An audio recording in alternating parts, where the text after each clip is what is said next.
नमस्कार, आप देख रहे हैं आपका अपना चैनल भिवानी हलचल खबरों के संग पे मैं हूं आसमान। आइए सबसे पहले डालते हैं नजर आज की हेडलाइंस पर। राजस्व विभाग की ऑनलाइन प्रणाली में नागरिकों को होगा सीधा लाभ।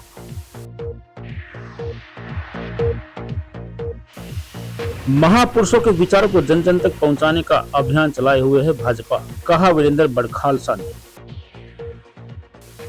पात्र पंजीकृत श्रमिकों को सरकारी योजनाओं का मिल रहा है लाभ, कहा डिप्टी लेबर कमिश्नर ने। बाजरे की खरीद शुरू नहीं होने पर किसानों ने किया प्रदर्शन। बरसाती आपदा का शिकार 3 बेटियों के परिवार को सीजेएम ने दिलाया सहायता का भरोसा। नवनियुक्त पटवारियों ने ट्रेनिंग पीरियड कम करने के लिए सौंपा ज्ञापन। परिणाम में गड़बड़ी व बढ़े परीक्षा शुल्क के खिलाफ एनएसयूआई का प्रदर्शन।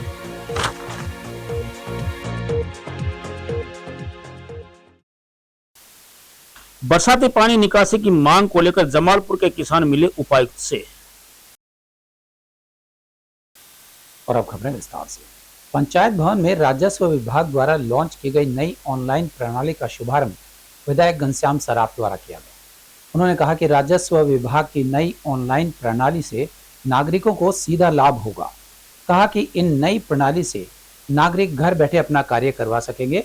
उन्होंने कहा कि पेपरलेस प्रणाली से कागजों की भी बचत होगी, जो पर्यावरण संरक्षण को लेकर सबसे जरूरी है।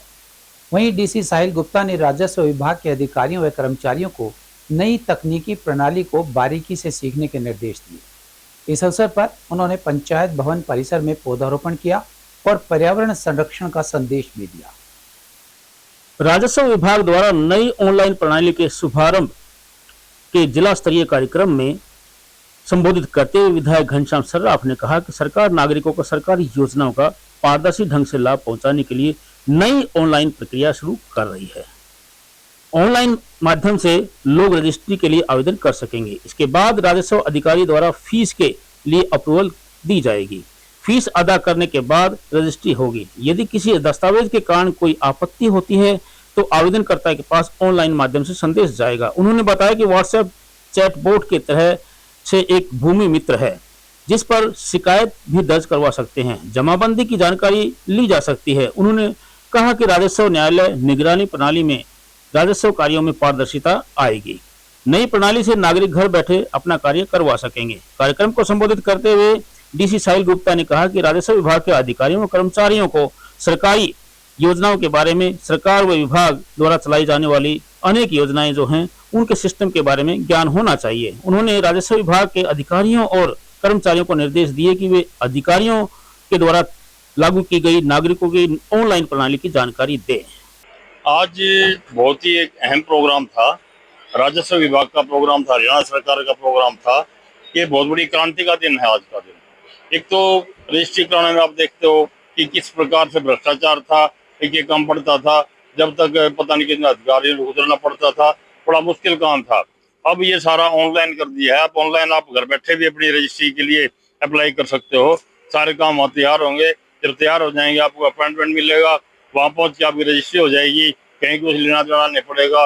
बहुत ही बढ़िया और आगे के लिए बहुत ही फायदेमंद कार्रवाई ये होने वाली है, सिद्ध होगी, जिसमें भ्रष्टाचार का खात्मा होगा और लोगों को बहुत बड़ी राहत मिलेगी। जो सोचते थे पता रजिस्ट्री कैसे होगी, 1 करोड़ की रजिस्ट्री है तो 10-10 लाख रुपए तक देने पड़ जाते थे लोगों को। दूसरा काम बहुत महत्वपूर्ण किया है कि एक डोले का झगड़ा हो, थोड़ी इंसानदेही का झगड़ा हो तो बहुत बड़े झगड़े आपस में फैलते थे। 2 भाई भी लड़ पड़ते थे, अड़ोसी पड़ोसी भी लड़ते थे कि ये डोला मेरी में आएगा, तेरी में आएगा, ये पेड़ मेरे में होगा, तेरे में होगा। उसके लिए भी ऑनलाइन सारा का सारा एक उसके सिस्टम बना दिया है। ऑनलाइन सारे तक वो मशीन होगी और आपको पूरा उसके नपाई होगी। एक एक चीज की जरिए से नापने का जमाना बदल गया है। उससे भी लोगों को झगड़े भी खत्म होंगे, बड़ा फायदा भी होने जा रहा है। और तीसरा सबसे बड़ा ये कि व्हाट्सएप पे चैट किया है, इसमें भी आप उसमें जाके और सारी चीज पता भी कर सकते हो, नोट भी करवा सकते हो, राजस्व की अधिकारी की शिकायत भी कर सकते हो। और चौथा जो कार्य है वो न्यायालयों में, जैसे राजस्व न्यायालय थी उनमें जरा से काम की गिरदावरी दुरुस्ती का काम था और चाहे कोई बंटवारे का काम था, सालों साल लग जाते थे। अब उसको भी पूरा निगरानी में ले लिया है और उसकी दो डेट भी दे दी तो पूछा जाएगा कि 2 तारीख क्यों लगाई तहसीलदार साहब ने, नायब तहसीलदार ने, या एसडीएम ने, या डीसी ने, वो सारा का सारा उसमें भी होगा। इसमें जनता को बड़ी राहत मिलेगी। जिस काम में 2 साल लगते थे वो महीने 2 महीने 2 महीने में हो जाएगा। हुआ है, माननीय मुख्यमंत्री जी ने ये सेवा पखवाड़ा का एक कार्यक्रम था जिसमें माननीय मुख्यमंत्री जी ने बाबेन में जाके, बाबेन कुरुक्षेत्र, वहां जाके 4 घोषणाएं की हैं। वे चारों समाज के लिए और सभी व्यक्तियों के लिए बहुत फलदायी सिद्ध होंगी और धीरे धीरे इसका असर आपको भी देखने को मिलेगा। कितना फायदा मिलेगा पेपरलेस? इससे बहुत ज्यादा फायदा मिलेगा। विधानसभा में हमारे पास 50-50 किलो एक सेशन में हमारे पास कागज आ जाते थे, किताबें आ जाती थी, लेकिन आज के दिन में सारी ऑनलाइन हो गई है। विधानसभा की कार्रवाई भी ऑनलाइन है। सरकार इससे बहुत फायदा हो रहा है। सरकार स्कीमें क्या क्या स्कीमें? ये सारी स्कीमें रेवेन्यू डिपार्टमेंट के अंडर आती हैं। इसमें जैसे एक तो पेपरलेस रजिस्ट्रेशन का काम इसमें हो गया है और एक रोबोट के माध्यम से हम सारी जमीनों की पैमाइश करवा देंगे और जल्द ही लोगों को रिकॉर्ड सामने आ जाएगा। और हम लोग चाहते हैं कि जो भी व्यक्ति पहले जरीब से पैमाइश होती थी, आज के दिन वो मशीन से होगी और इतनी पुख्ता होगी जिसकी कोई बात आपके सामने वर्णन करना बहुत बड़ी बात है। कि आप इस सारे काम के लिए हमारे साथियों का, हमारे रेवेन्यू के अधिकारियों का, हमारे माननीय हमारे डीसी महोदय का, एडीसी महोदय का और सीटीएम साहब भी थे यहाँ पे, और मैं सब जो भी व्यक्ति इस योजना के अंदर आते हैं उन सब का धन्यवाद करता हूँ, चाहे पटवारी हो, चाहे गिरदावर हो, चाहे तहसीलदार हो।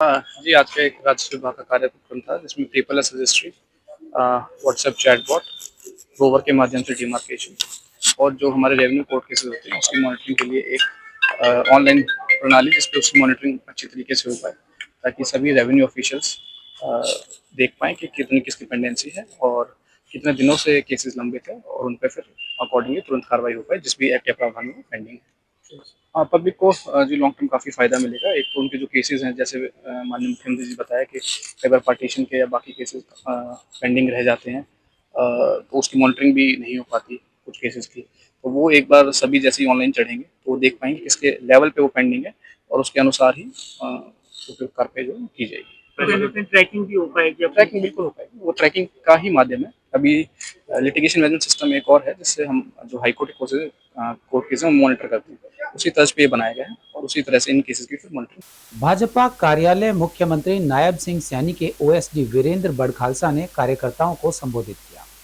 ओएसडी ने महापुरुषों के विचार प्रसार योजना पर विशेष रूप से चर्चा की तथा कहा कि भाजपा सरकार द्वारा पूरे हरियाणा में महापुरुषों के विचारों को जन जन तक पहुंचाने का अभियान चलाया जा रहा है।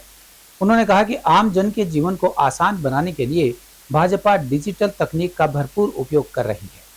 जिला अध्यक्ष वीरेंद्र कौशिक ने कहा कि भाजपा का उद्देश्य केवल जनहित में मजबूती से कार्य करना ही नहीं, बल्कि महापुरुषों के शिक्षाओं व जीवन आदर्श से प्रत्येक जन को अवगत करवाना है, ताकि एक सभ्य व संस्कारवान समाज की स्थापना की जा सके। मुख्यमंत्री के ओएसडी वीरेंद्र सिंह बड़खालसा ने महापुरुषों के विचार प्रसार योजना पर विशेष रूप से चर्चा की तथा कहा कि भाजपा सरकार द्वारा पूरे हरियाणा में महापुरुषों के विचारों को जन जन तक पहुंचाते हुए सिख धर्म के 9वें गुरु तेग बहादुर सिंह का बलिदान दिवस 15 नवंबर को सोनीपत में मनाने की बात कही। गुरु तेग बहादुर ने जनेऊ और धर्म की रक्षा के लिए अपना सर्वोच्च बलिदान किया था। इस अवसर पर उनके बलिदान की याद की जाएगी। वहीं बड़खालसा ने कहा कि सरकार आम जनता के जीवन को आसान बनाने के लिए डिजिटल तकनीक का प्रयोग करते हुए किसानों के लिए एक विशेष पोर्टल बनाने जा रही है, जिससे उन्हें सरकारी योजनाओं और सेवाओं का लाभ आसानी से मिल सकेगा। बैठक को संबोधित करते हुए भाजपा जिला अध्यक्ष वीरेंद्र कौशिक ने कहा कि महापुरुषों की शिक्षाओं व जीवन आदर्श से प्रत्येक जन को अवगत करवाया जाएगा और उनका उद्देश्य है कि एक सभ्य और संस्कारवान समाज की स्थापना हो सके। भिवानी एक दो प्रशासनिक काम यहाँ पर जो जल भराव का कुछ मामला था, कुछ हमें एक आउटरीच कोऑर्डिनेटर के नाते से जिले हर जो भी ओएसडी और जो सीएम स्टाफ है तो उनको एक इस प्रकार से आउटरीच कोऑर्डिनेटर के रूप में अलग अलग जिले आवंटित किए हैं। तो उसमें से मेरे जिम्मे में भिवानी, रोहतक और झज्जर जिला है। तो इन जिलों में यहाँ की जो कोई ग्रीवेंस का मामला, ग्रीवेंस हो या कोई सीएम अनाउंसमेंट है, यहाँ के कार्यकर्ताओं का, प्रशासन का एक कोऑर्डिनेटर के रूप में ये भूमिका के नाते से मैं यहाँ जिले में आता हूँ। और आज जो विशेष रूप से आने का जो प्रयोजन था, सरकार की एक महापुरुषों के विचार प्रसार की जो योजना है, तो उस योजना के माध्यम से पूरे प्रदेश के अंदर खुशहाल गुरु तेग बहादुर जी का बलिदान दिवस मनाया जाएगा पूरे हरियाणा प्रदेश के अंदर राजकीय सम्मान के साथ। तो जब गुरु तेग बहादुर जी की कहानी सुनते हैं तो उनका बलिदान तिलक और जनेऊ की रक्षा के लिए और चांदनी चौक दिल्ली में औरंगजेब क्रूर बादशाह ने और उनका बलिदान कर दिया था। तो उस चीज की उनके शरीर को भाई लखी शाह बंजारा जो एक व्यापारी था, रुई का व्यापारी था, उनके धड़ को लेकर के अपने घर में चला जाता है और उस वहां जा करके और अपने घर के अंदर गाड़ी को डाल के और घर में आग लगा देता है। इस प्रकार का एक संस्कार शरीर का उनका हुआ और उनका उद्देश्य इतना था कि औरंगजेब का कि लोगों के अंदर एक भय पैदा करना कि जो औरंगजेब से टकराएगा उसको टुकड़े टुकड़े करके और दिल्ली के 10 दरवाजों पर टांग दिया जाएगा। इस भारत ने कभी भी देश दुनिया की इस भारत का ये गुलाम कभी नहीं रहा। यहाँ के लोगों ने गुलामी को कभी स्वीकार नहीं किया।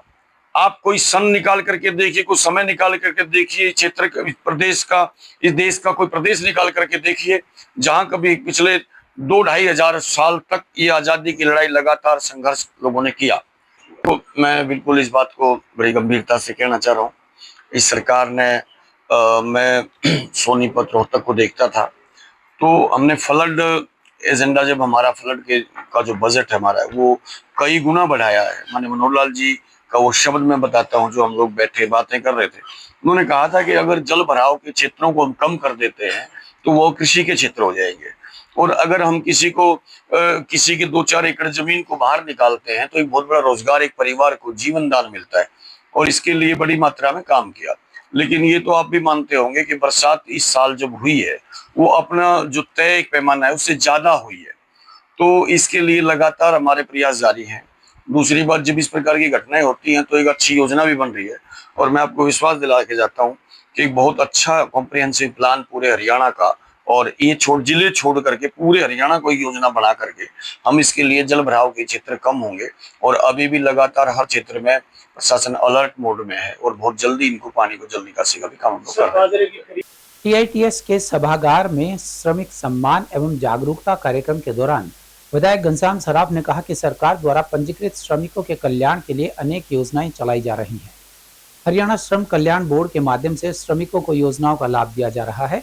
नगराधीश अनिल कुमार ने कहा कि विभिन्न विभागों द्वारा गतिविधियां आयोजित कर सरकारी योजनाओं का लाभ प्रदान किया जा रहा है। डिप्टी लेबर कमिश्नर शशि बाला ने कहा कि श्रम विभाग का लक्ष्य है कि अधिक से अधिक पात्र श्रमिकों को योजनाओं का लाभ मिले। इसके लिए विभाग द्वारा औद्योगिक इकाइयों में जागरूकता शिविरों का आयोजन भी किया जाता है और श्रमिकों को पंजीकरण के लिए जानकारी दी जाती है। टीआईटीएस सभागार में आयोजित जिला स्तरीय श्रमिक सम्मान एवं जागरूकता समारोह के मुख्य अतिथि विधायक घनश्याम सराफ ने कहा कि सरकार अंत्योदय की भावना के साथ काम कर रही है, जिसमें पंक्ति में खड़े अंतिम व्यक्ति तक सरकार की योजनाओं का लाभ पहुंचाया जा रहा है। उन्होंने कहा कि योजना का लाभ पात्र व्यक्ति के खाते में ऑनलाइन माध्यम से सीधे रूप से दिया जाता है। सरकार ने बिचौलिया प्रथा को समाप्त किया है। उन्होंने कहा कि सरकार भ्रष्टाचार पर लगाम लगा रही है। प्रधानमंत्री नरेंद्र मोदी के नेतृत्व में केंद्र सरकार और मुख्यमंत्री नायब सिंह सैनी के नेतृत्व में प्रदेश सरकार हर वर्ग के कल्याण के लिए नई नीतियां लागू कर रही है। कार्यक्रम को संबोधित करते हुए नगराधीश अनिल कुमार ने कहा कि प्रधानमंत्री नरेंद्र मोदी के जन्मदिन के उपलक्ष्य में 7 सितंबर से 2 अक्टूबर तक सेवा पखवाड़े का आयोजन किया जा रहा है। शहरी स्थानीय निकाय, स्वास्थ्य विभाग, महिला एवं बाल विकास विभाग, बैंकिंग सेवाएं, क्रीड़ा, पंचायत विभाग सहित विभागों द्वारा गतिविधियां आयोजित कर सरकारी योजनाओं का लाभ प्रदान किया जा रहा है। कार्यक्रम अध्यक्ष डिप्टी लेबर कमिश्नर शशि बाला ने कहा कि श्रम विभाग का लक्ष्य है कि अधिक से अधिक पात्र श्रमिकों को योजनाओं का लाभ मिले। इसके लिए विभाग द्वारा औद्योगिक इकाइयों में जागरूकता शिविरों का आयोजन किया जाता है। श्रमिकों के पंजीकरण के लिए जानकारी दी जाती है। सरकार द्वारा हरियाणा भवन एवं अन्य सन्निर्माण कर्मकार कल्याण बोर्ड के माध्यम से मुख्य रूप से पंजीकृत श्रमिकों के परिवारों को मातृत्व लाभ के तौर पर 36,000 रुपए, पितृत्व के तौर पर 21,000 रुपए, कामगार श्रमिकों के बच्चों को 8,000 रुपए से 20,000 रुपए तक की पहली कक्षा से उच्च शिक्षा तक की वार्षिक सहायता के तौर पर दिए जाते हैं।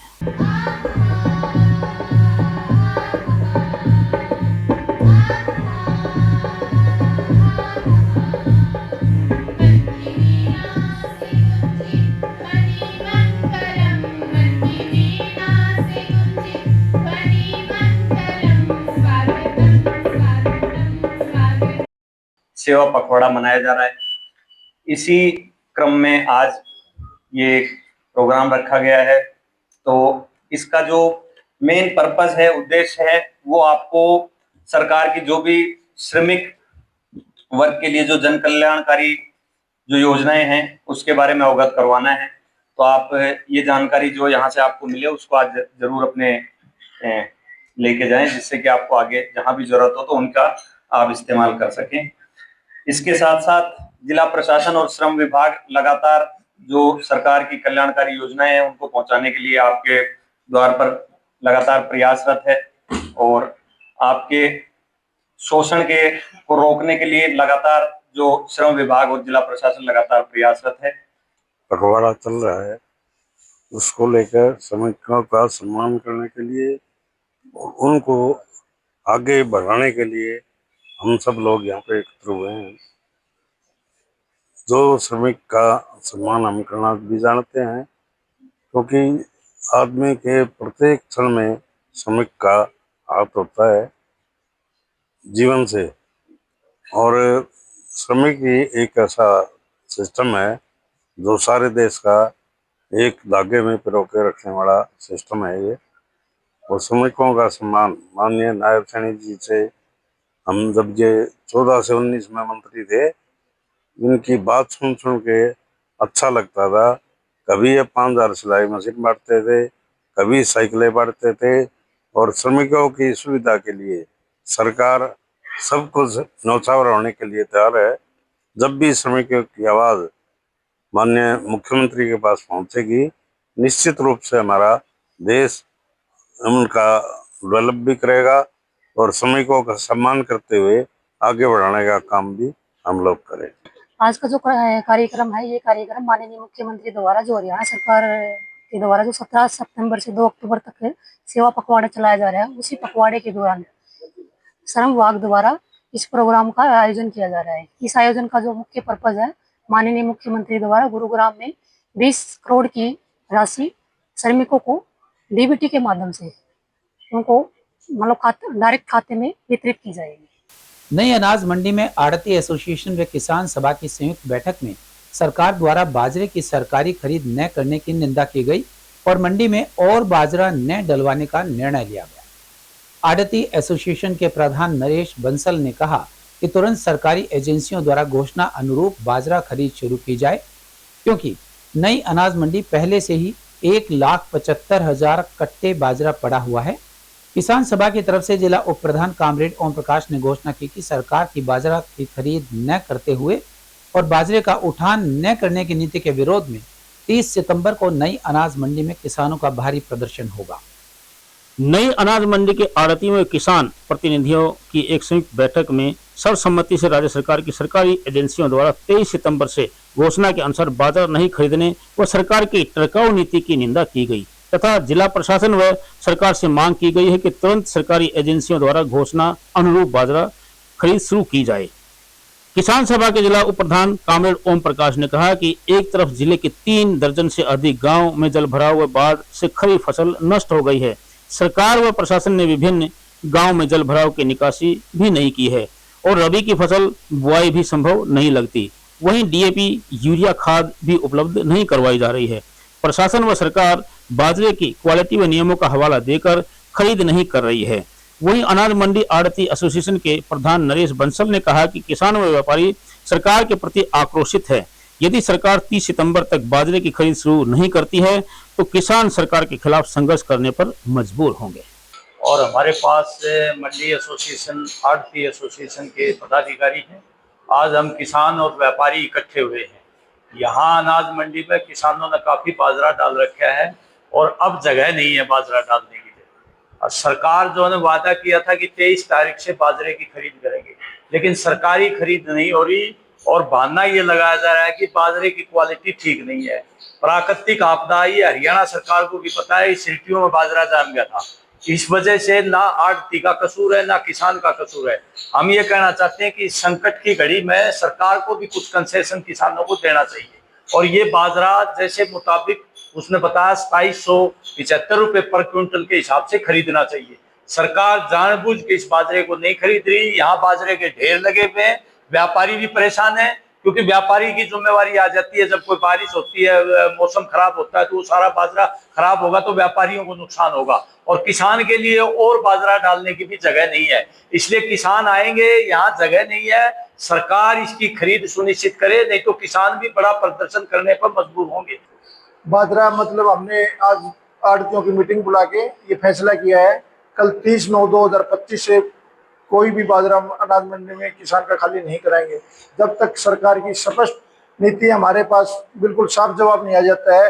बाजरा लेंगे नहीं लेंगे हमारे को खुल के बताना चाहिए। सरकार ने अगर बाजरा लेंगे तो हम किसानों का बाजरा उतरवाने के लिए तैयार हैं। अगर सरकार को कहती बाजरा नहीं लेंगे तो हम बाजरा नहीं उतरवाएंगे। हम बाजरे का क्या करेंगे? यहाँ ये बाजरा 2050 रुपए में प्राइवेट बाजरा बिकता है। आप इसको प्राइवेट बाजरा बेचने शुरू करें तो हमारे को 3 से 3.5 महीने लग जाएंगे इस बाजरे को सुलटाने में 2 लाख कट्टों में। और किसान को तो मतलब पैसे की जरूरत है क्योंकि ऊपर से तो सरसों की बिजाई का काम चल रहा है। पानी के लिए पैसे चाहिए, तेल के लिए पैसे चाहिए, जमींदार कहाँ से लाएगा पैसे? और इतने पैसे हम कहाँ से देंगे बाजरा बेच? बाजरा तो सुलटने की तो पोजिशन में नहीं है। हम अगर किसानों का बाजरा और मंडी में उतरवा लेते हैं तो हम ज्यादा फंस जाएंगे। 2-3 दिन के बाद बारिश का मौसम बोल रहे हैं, बारिश आने के बाद ये बाजरा इतना खराब हो जाएगा कि किसी के लायक नहीं रहेगा। बाढ़ प्रतिक्रिया और राहत अभियान 2025 के तहत सीजीएम जिला विधिक सेवा प्राधिकरण पवन कुमार के नेतृत्व में गठित कोर कमेटी ने बाढ़ प्रभावित गांव केलंगा का दौरा किया और आपदा प्रबंधन की स्थिति का निरीक्षण कर प्रभावित परिवारों को कानूनी सहायता उपलब्ध करवाई। कोर कमेटी द्वारा गांव में अन्य बाढ़ प्रभावित क्षेत्रों का भी निरीक्षण किया गया और ग्रामीणों को आपदा के समय अपनाई जाने वाली सतर्कता, विधिक अधिकारों और सरकारी सहायता से जुड़ी महत्वपूर्ण जानकारियां दी गई। कमेटी ने बताया कि किसी भी नागरिक को विधिक सहायता, मुआवजा या सरकारी योजना से जुड़ी सहायता के लिए टोल फ्री नंबर 15100 पर कॉल करना चाहिए। हरियाणा राज्य विधिक सेवा प्राधिकरण और जिला विधिक सेवा प्राधिकरण के चेयरमैन एवं जिला सत्र न्यायाधीश DR चालिया के निर्देशानुसार बाढ़ प्रतिक्रिया और राहत अभियान 2025 के तहत सीजीएम सह सचिव पवन कुमार के नेतृत्व में गठित कोर कमेटी ने भिवानी जिले के बाढ़ग्रस्त प्रभावित गांव कलिंगा का दौरा किया। दौरा का मुख्य उद्देश्य बाढ़ के कारण उत्पन्न आपदा प्रबंधन की स्थिति का निरीक्षण करना और प्रभावित परिवारों को कानूनी, सामाजिक और प्रशासनिक सहायता उपलब्ध करवाना था। भारी वर्षा के चलते एक मकान की छत गिरने से एक ही परिवार की 3 मासूम बच्चियों की दर्दनाक मौत हो गई थी। परिवार के अन्य सदस्य गंभीर रूप से घायल हो गए थे। सीजीएम पवन कुमार ने परिवार को ढांढस बताते हुए हर संभव कानूनी सहायता और सरकारी योजनाओं का लाभ पहुंचाने का आश्वासन दिया। उन्होंने मौके पर मौजूद अधिकारियों को निर्देश दिए कि पीड़ित परिवार को तुरंत मुख्यमंत्री राहत कोष, प्रधानमंत्री आवास योजना, बचपन सहायता योजना तथा निर्धन विधिक सहायता योजना जैसी कल्याणकारी योजनाओं से लाभान्वित किया जाए। आज हम कलिंगा गांव में पहुंचे थे। यहाँ पे एक परिवार के साथ बड़ी दर्दनाक घटना हुई थी जिसमें 3 बच्चियों की डेथ हो गई थी। माता पिता दोनों ही काफी इंजर्ड है और दोनों के ऑपरेशन भी है। मेडिकल कंडीशन उनकी अभी भी माली हालत ठीक नहीं है। सबसे जरूरी जो अभी प्रशासनिक तौर पे लगा, डिजास्टर मैनेजमेंट टीम ने उनको 12 लाख की जो वित्तीय सहायता हो सकती है वो दे चुके हैं और उनका इलाज चल रहा है। उसमें हमने उनको PLS से भिवानी में पूरी सहायता की संभव जितना भी हो सकता है हम करने की कोशिश करेंगे। और उनका एक बेटा है अभी जो स्कूल जाने लायक है, उसमें जो मदद हो सकती है वो भी करेंगे। पूरा प्रशासन और हरियाणा सरकार उनके साथ है। अभी तो हम यही कह सकते हैं उनके पास प्लॉट नहीं है, अपना खुद का मकान नहीं है, तो उसके लिए हमने एप्लीकेशन ले ली है और प्रशासन भी उनके साथ है। तो सबसे पहले हम उनके 100 गज का प्लॉट जो है वो उनको दिलाने की कोशिश कर रहे हैं। वो जितना जल्दी हो सकेगा वो करवाएंगे और पीएमजीजेपी के अकॉर्डिंग जो भी उनका हाउस का कंस्ट्रक्शन का जो बेनिफिट होता है वो दिलवाने की कोशिश। नवनियुक्त राजस्व पटवारियों ने अपनी मांगों को लेकर विधायक घनश्याम सराफ को मुख्यमंत्री के नाम ज्ञापन सौंपा। ज्ञापन में मुख्यमंत्री द्वारा की गई घोषणा के शीघ्र क्रियान्वयन की मांग रखी गई। उन्होंने कहा कि अधिसूचना न आने से भविष्य को लेकर वे असमंजस में हैं। वहीं उनकी मुख्य मांगों में प्रशिक्षण अवधि को 1.5 वर्ष से घटाकर 1 वर्ष किया जाना व प्रशिक्षण काल को सेवा अवधि में जोड़ा जाना शामिल है। नवनियुक्त पटवारियों ने बताया कि अक्टूबर 2024 में नियुक्त हुए पटवारी सेवा ग्रहण कर चुके हैं। मुख्यमंत्री ने 7 जनवरी को पंचकुला में यह घोषणा की थी कि पटवारियों का प्रशिक्षण काल उनकी सेवा अवधि में जोड़ा जाए, लेकिन लगभग 9 माह बीत जाने के बावजूद अभी तक इस संबंध में कोई आधिकारिक अधिसूचना जारी नहीं हुई है।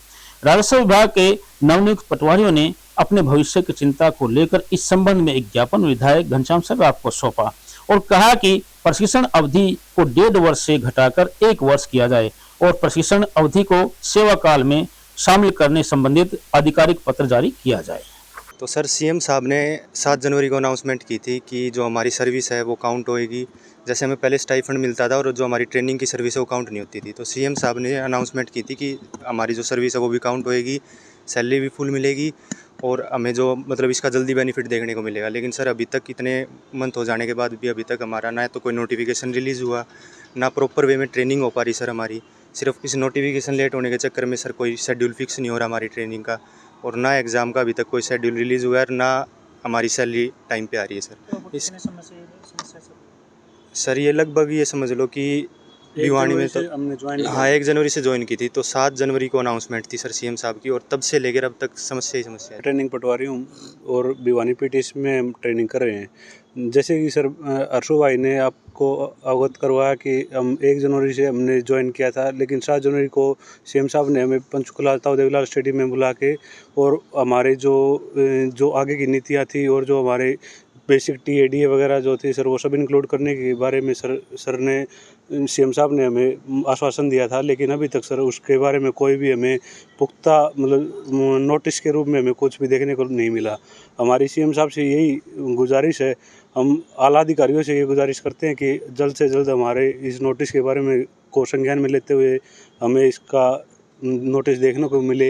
ये हमारी रिक्वेस्ट उनसे, हमारी विनती है। हम भी उनके बच्चे के समान हैं और मतलब आगे भी हमें जो दायित्व सौंपा गया है एज ए पटवारी, हम अपने दायित्व को निभाते हुए बिना करप्शन के हम अपनी सर्विसेज को देने का काम करेंगे।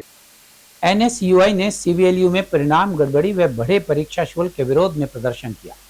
एनएसयूआई के जिला अध्यक्ष मंजीत लांग्यान ने कहा कि हजारों छात्रों की मेहनत और भविष्य के साथ खिलवाड़ बर्दाश्त नहीं किया जाएगा।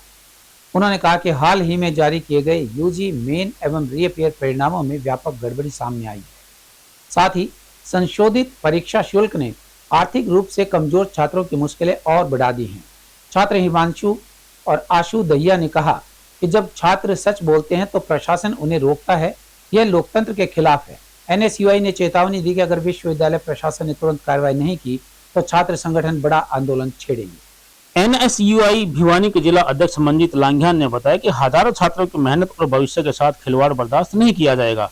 विश्वविद्यालय प्रशासन छात्रों की समस्याओं को हल करने की बजाय अन्य कार्यक्रम करवाने में व्यस्त है। कैंपस में राजनीतिक कार्यक्रम आयोजित करवाकर छात्रों को कक्षाएं रुकवाई गई और विद्यार्थियों को जबरन कार्यक्रम में बैठाया गया। यह छात्रों की शिक्षा को बाधित कर उन्हें राजनीति का साधन बनाने की कोशिश है। एनएसयूआई सड़क से सदन तक लड़ाई लड़ेगी। गलत परिणाम और महंगे शुल्क को किसी भी कीमत पर स्वीकार नहीं किया जाएगा। वहीं छात्र संगठन लोहारू के नेताओं ने भी छात्रों की समस्याओं पर आक्रोश जताया। एनएसयूआई ने मांग की कि सभी परिणाम की तुरंत समीक्षा कर सही परिणाम अपलोड किए जाएं। जिन अधिकारियों की लापरवाही से गड़बड़ी हुई है उनके खिलाफ कार्रवाई हो और परीक्षा शुल्क की बढ़ोतरी को वापस लिया जाए। पहले तो मैं भिवानी अंचल का बहुत बहुत धन्यवाद करता हूँ जो सच के साथ हमेशा खड़ा रहता है।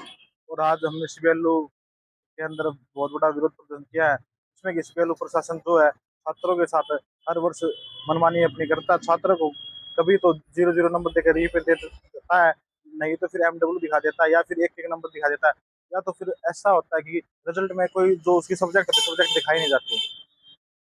आगे किसी की मांगे नहीं मांगे आज जैसे ही हम सीबीएलओ की जो हायर अथॉरिटी होती है उनसे मिलने गए तो हमें पुलिस द्वारा वो आगे जो सिक्योरिटी गार्ड थे प्रशासन के उनके द्वारा रोका गया। उन्होंने कहा कि यहाँ पर भाजपा का प्रोग्राम चला हुआ, आप अंदर जाओगे तो बाधा आएगी, इसलिए आप बाहर ही रहो, बाहर बैठे रहो और यहाँ पर नारेबाजी ना करो। लेकिन हम प्रशासन से पूछना चाहते हैं, क्या यहाँ का जो सीबीएलओ प्रशासन है, जो सीबीएलओ यूनिवर्सिटी है, क्या ये भाजपा की है या तो छात्रों के लिए है? और छात्रों की बात सुननी पड़ेगी और जब लग छात्रों की बात नहीं सुनेंगे हम ऐसे ही।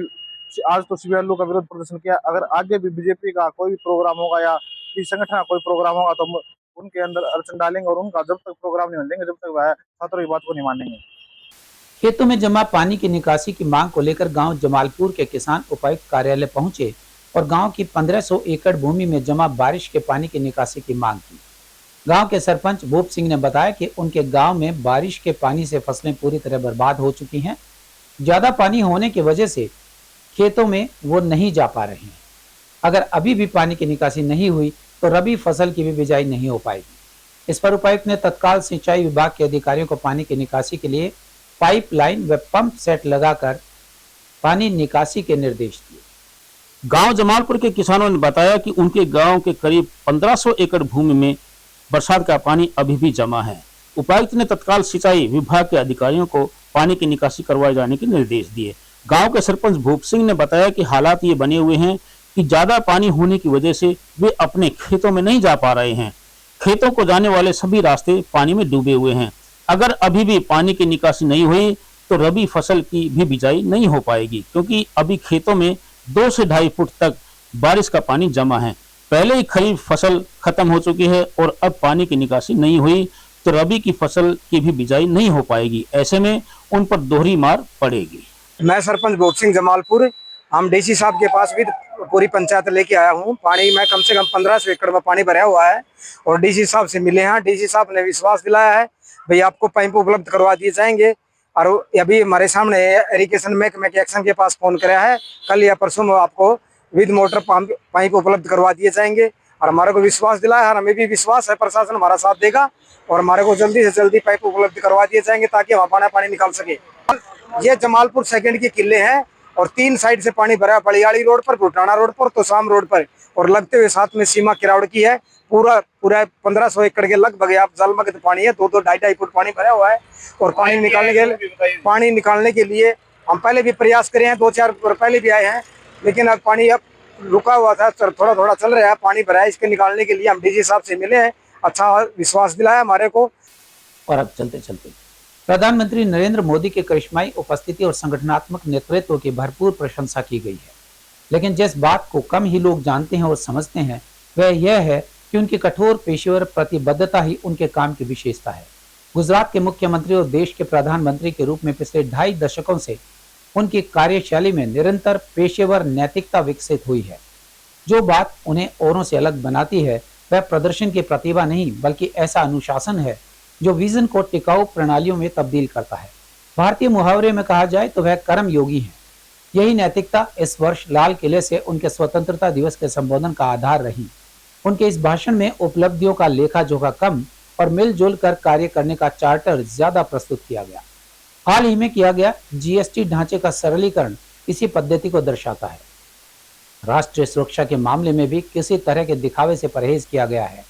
दृढ़ संकल्प और संयम के साथ संचालित अभियानों, लक्ष्य स्पष्ट, सैन्य बलों को संचालन की स्वतंत्रता, निर्देशों की सुरक्षा में शोरगुल के बजाय भरोसे को तरजीह दी गई। नैतिक सिद्धांत एक ही है कि कड़ी मेहनत करो, परिणाम स्वयं सामने आएगा।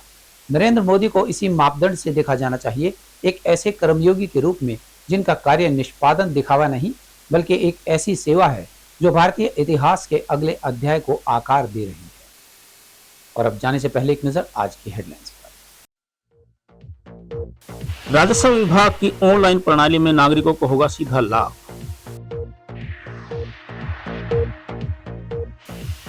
महापुरुषों के विचारों को जन जन तक पहुंचाने का अभियान चलाए हुए है भाजपा, कहा वीरेंद्र बड़खालसा ने। पात्र पंजीकृत श्रमिकों को सरकारी योजनाओं का मिल रहा है लाभ, कहा डिप्टी लेबर कमिश्नर ने। बाजरे की खरीद शुरू नहीं होने पर किसानों ने किया प्रदर्शन।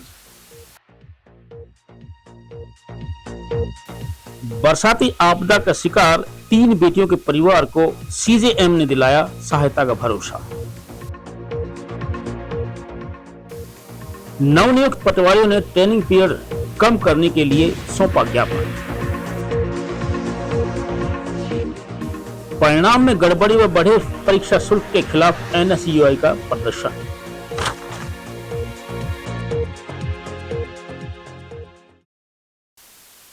बरसाती पानी निकासी की मांग को लेकर जमालपुर के किसान मिले उपायुक्त से। हमारे आज के में बस इतना ही। अगले के लिए देखते रहिएगा आपका अपना चैनल भिवानी हलचल।